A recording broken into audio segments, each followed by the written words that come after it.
Michele Santos e este é o meu livro de receitas.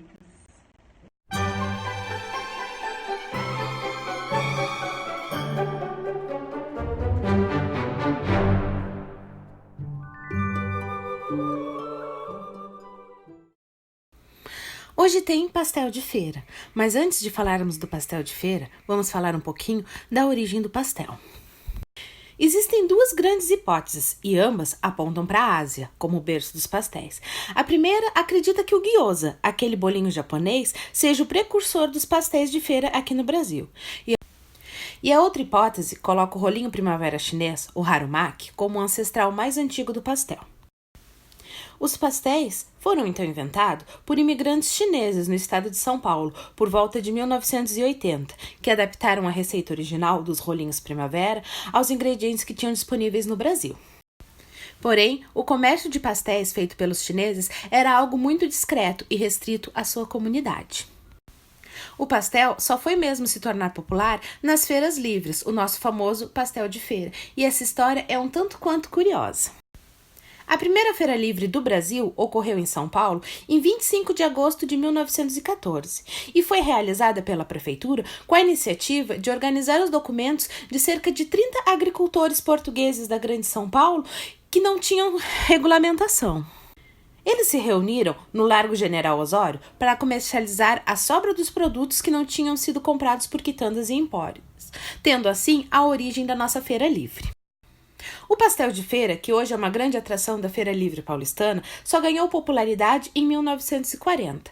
É verdade que os imigrantes chineses já vinham fazendo e vendendo pastéis desde 1890, porém era uma coisa restrita à comunidade chinesa na época. Em 1940, muitos japoneses, refugiados da Segunda Guerra Mundial, vieram para o Brasil. Porém, os japoneses, junto aos italianos e alemães, formavam a potência do eixo, que era contrária à aliança, que era apoiada pelos brasileiros. Então, com medo do preconceito, os japoneses, disfarçados de chineses, porque para brasileiro, japonês e chinês tem tudo a mesma cara, começaram a fritar pastéis e vender os pastéis na feira. Então, o pastel chinês de feira realmente era feito por japoneses e assim se popularizou. Alguns japoneses, inclusive, abriram pastelarias disfarçados de chineses para poder ter assim o seu pedaço de mercado sem sofrer o preconceito do pós-guerra.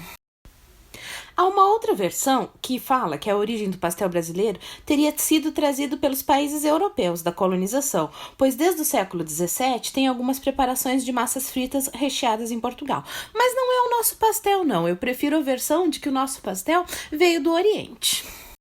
Então, agora que já sabemos as possíveis origens do pastel que tanto amamos, vamos à receita. Mas antes, eu quero pedir uma coisa para você. Se ainda não está inscrito, se inscreve aí no canal. Deixa o seu like, pois a cada vídeo o seu like é muito importante. Marca o sininho para não perder nada e compartilha, pois essa receita é muito boa para não ser compartilhada. Pastel de feira é feito com apenas 2 ingredientes, farinha e água, e um pouquinho de sal para temperar. As quantidades utilizadas estão na descrição do vídeo. Porém, eu não vou fazer um pastel de feira qualquer. Eu vou trazer para você um pastel colorido, que está super na moda e é feito com corantes totalmente naturais. Eu não gosto muito dos corantes químicos, então eu desenvolvi uma maneira de fazer corantes naturais a partir dos vegetais, o que fica maravilhoso e super saudável. Outra maneira de deixar nosso pastel colorido é utilizando a água do cozimento dos vegetais.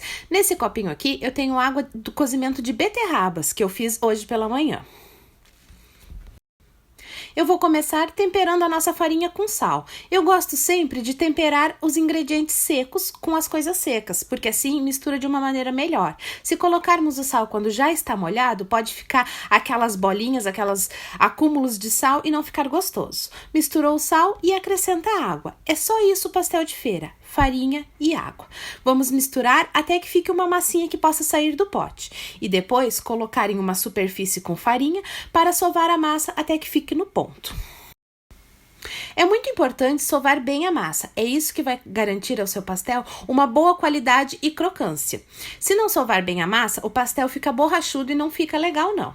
Vamos sovar a massa de 5 a 10 minutos, dependendo muito da quantidade de massa utilizada, da umidade do ar, das condições climáticas no dia. Você vai sentir quando a massa estiver fofinha e soltando da mão, está pronta para trabalhar. Uma boa massa de pastel bem sovada, ela não gruda na mão nem na superfície. Ela pode ser esticada com o rolo facilmente. Da mesma maneira, vamos fazer as massas com as outras cores. Nessa aqui, eu vou usar um corante reduzido, feito à base de espinafre. Eu coloco um pouquinho na água para ver a cor e depois vou acrescentando o corante aos poucos até chegar à tonalidade de verde que eu desejo. Esse corante, ele não deixa gosto. Ele é um corante bem reduzido que pega apenas a essência da cor do espinafre. Pode ser utilizado na confeitaria, para merengues, chantilly e coberturas. Eu utilizo muitos corantes naturais. Tento evitar ao máximo os corantes químicos, pois eles fazem muito mal à saúde.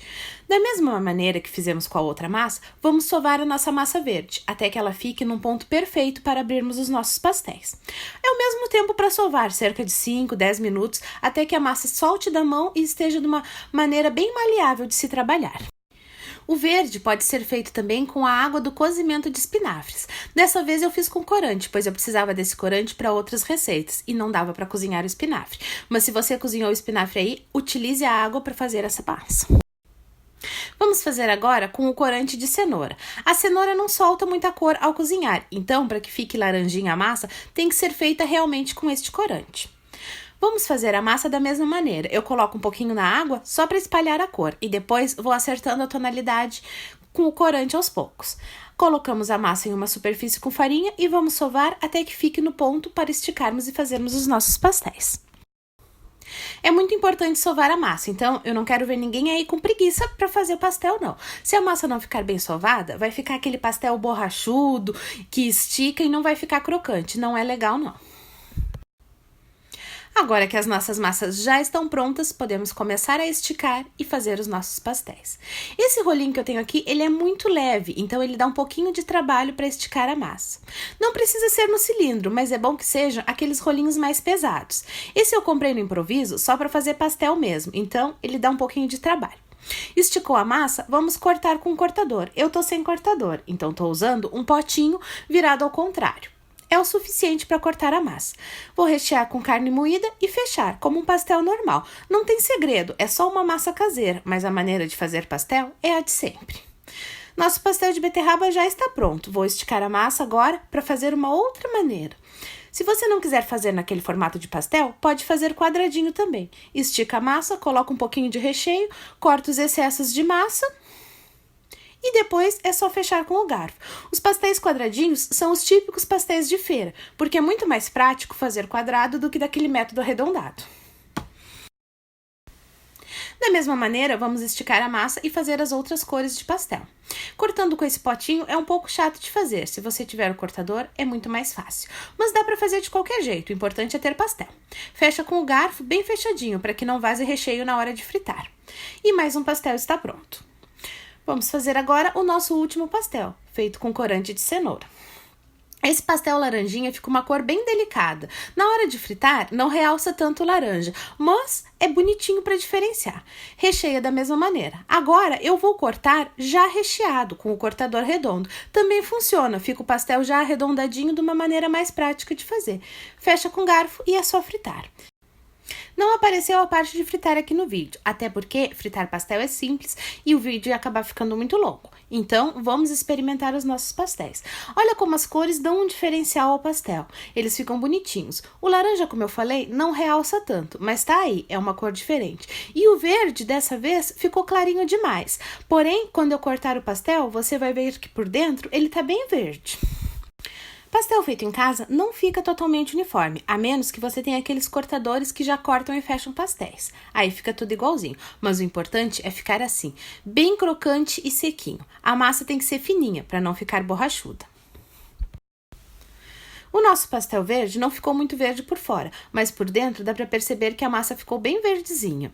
Mas o mais importante é que mesmo não estando verde por fora, esse corante natural ele não prejudica a saúde. E nesse de beterraba que foi feito com a água, ainda tem os nutrientes do vegetal. Então sempre que possível, aproveite a água dos vegetais para fazer outros alimentos. Espero que vocês tenham gostado. Os pastéis assim coloridos estão super na moda e você pode fazê-los para diversas ocasiões. O vídeo onde eu ensino a fazer e reduzir os corantes em breve vai estar no ar e eu vou deixar o link aqui na descrição desses vídeos para você chegar até ele com mais facilidade. Se ainda não está inscrito, não deixe de se inscrever e marcar o sininho, pois tem muita coisa boa vindo por aí. Deixe seu like e compartilhe o vídeo. Esse é o combustível para o meu trabalho. Afinal de contas, o material que eu faço, eu quero que seja compartilhado e alcance o máximo de pessoas possíveis. Nossa aula de hoje fica por aqui. Espero que tenham gostado. Beijos da Mi e até um próximo vídeo.